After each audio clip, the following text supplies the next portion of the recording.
Hey guys, welcome back. So now we're getting back into Peter David's 2023 Joe Fixit miniseries, which takes us back to a time of about roughly after Web of Spider-Man issue 44, as well as Incredible Hulk Volume 1 issue 349. And it gives us a brand new story on the Kingpin going to Vegas in his attempt to take over Michael Barenghetti's organization.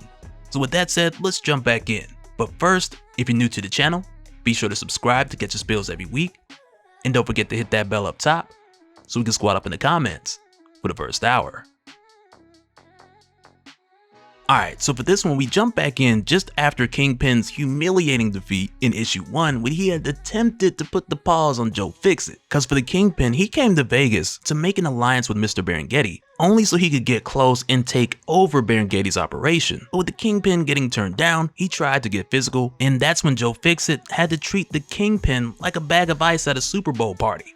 But of course, with Wilson Fisk being the man that he is, he just can't hold a L. And it was immediately from that point where he knew that if he wanted Mr. Barenghetti's organization, he was going to have to take care of Joe Fixit one way or the other. But with the Kingpin now knowing that he can't just strong-arm Joe Fixit, we find that he is seeking other means to do so, because prior to this point, the Kingpin had a scientist working on a neurotoxin that was originally meant to have been used on Spider-Man, but as of yet it hadn't been used, with issues of it getting through his mask and still being effective. But with the Kingpin believing that Joe Fixit is just a huge guy with a skin problem, so in other words, he's not aware that this is the Hulk. But with this being the case, the Kingpin requested the neurotoxin so he could put it to use, which later we find him testing, and we discover that it's a sort of mind control agent. And as it stands, it's hard to say if this neurotoxin may have any connection to Zebediah Killgrave, since around this time, according to his origin, in his words, the American government had been working on something similar to this. Because when Killgrave initially got his powers, he had infiltrated the US as a spy, only to then make his way into an army ordnance depot, to where then in the shootout, this purple nerve gas got on him, and after that, he could just tell people what to do.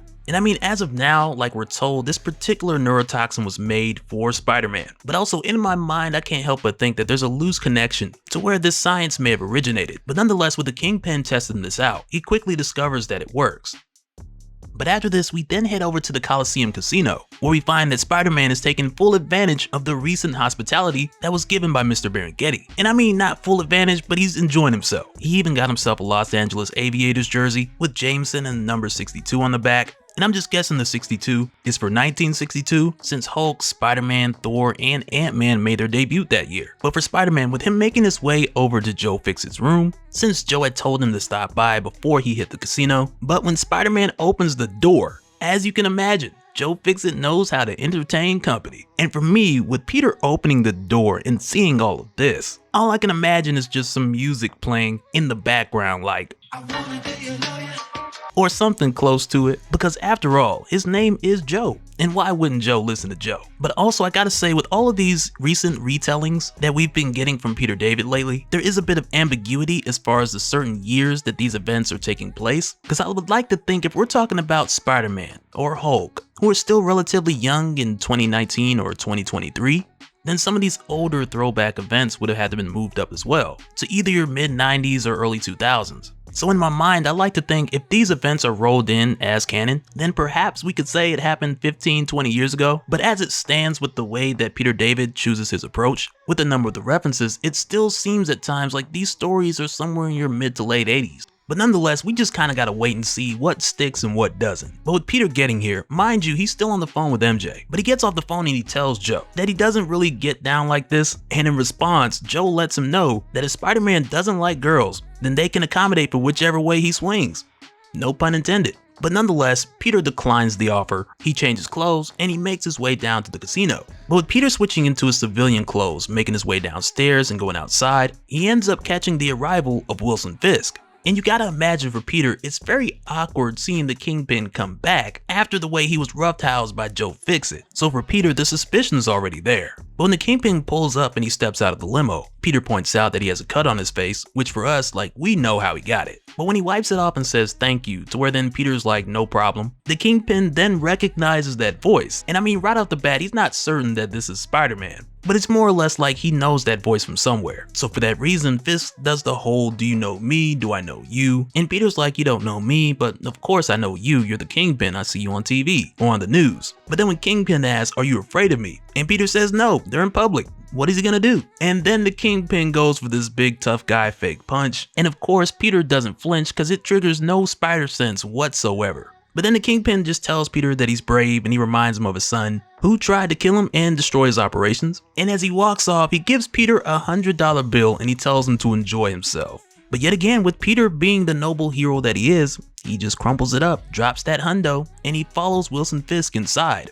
Because again, there's no way that the Kingpin is coming back without some kind of ulterior motive. But as the two of them make their way into the Coliseum Casino, Joe sees the Kingpin make his way in on the surveillance. And with how this happens, we get a nice little one-liner set up, because this young lady explains to Joe what the Kingpin is in bowling and let him know how in the rack you can't knock it down without hitting the 5-pin. So when Joe leaves and she asks where he's going, right there he's just like, to knock out the Kingpin, which was a nice little exchange to see. But when Joe makes his way down, he joins the Kingpin at the table, and right away Kingpin gets down to business because he asks Joe how much Berenghetti's paying him, to where then he offers to double it in order to hire Joe away. But of course, like we know, that's not about to happen, because like we talked about before in Incredible Hulk Volume 1 issue 347, Joe Fixit looked at the opportunity of working for Michael Berenghetti as a turning point in his life where he was just starting to see some luck, with the world believing that the Hulk was dead, giving him the chance to start over. And I mean, like, don't take me wrong, Joe enjoyed the elevation of lifestyle, the great food, the penthouse, but more than anything, it was the relationship with Mr. Berenghetti that locked Joe in. And around that time, Joe mentioned that Michael Berenghetti is the only person that he had ever met who gave him a good life and didn't betray him, which over the course of time for Joe, this made Mr. Berenghetti, for him, much like a father figure. So of course, with Wilson Fisk asking Joe to leave Mr. Berenghetti in an attempt to hire him away, for Joe not only is it an easy no, but you could imagine he'd also take it as a sign of disrespect. So in response to this solicitation, Joe throws his drink in the Kingpin's face, and the Kingpin does nothing. Which is pretty obvious, cause like, what else is he gonna do?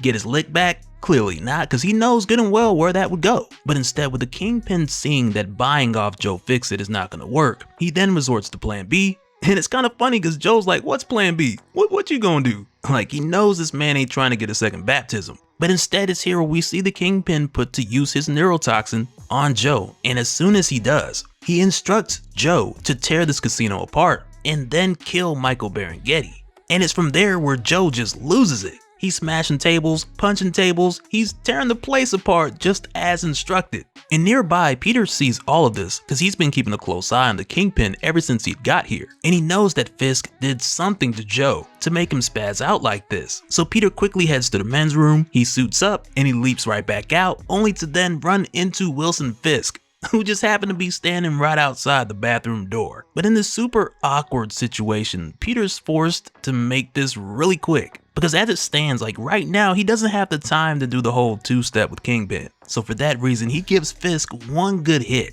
and he continues to make his way to Joe to see if he can de-escalate the situation, which at the time being isn't really anything other than dodging tables and trying to web him up, with Peter also just trying to tell Joe to snap out of it. And I'll even say for a moment here, it seems to be like a solid plan, or at least solid enough to slow Joe down in hopes of buying time to get through to him or for this stuff to wear off. But it quickly goes left when Mr. Berenghetti comes downstairs and Joe sees him. Because again, the Kingpin told Joe to tear this place up and kill Mr. Berenghetti. And I mean, the place already tore up. So I mean, we already know what Joe's got to do next. But lucky for Mr. Berenghetti, Spider-Man's able to yank him out of the way like a split second before he gets smashed. But with doing this, Spider-Man tells him to get out of here. But of course, Mr. Berenghetti, he's like, I'm not getting run out of my own casino. But his mind quickly changes as soon as a table flies over his head. And just like that, he gets out of there. But then it's from here where Peter resorts to the only way that he knows to get through to Joe, and that's by going toe to toe and blow for blow. But in spite of Peter's noble intentions, he may have bitten off more than he can chew.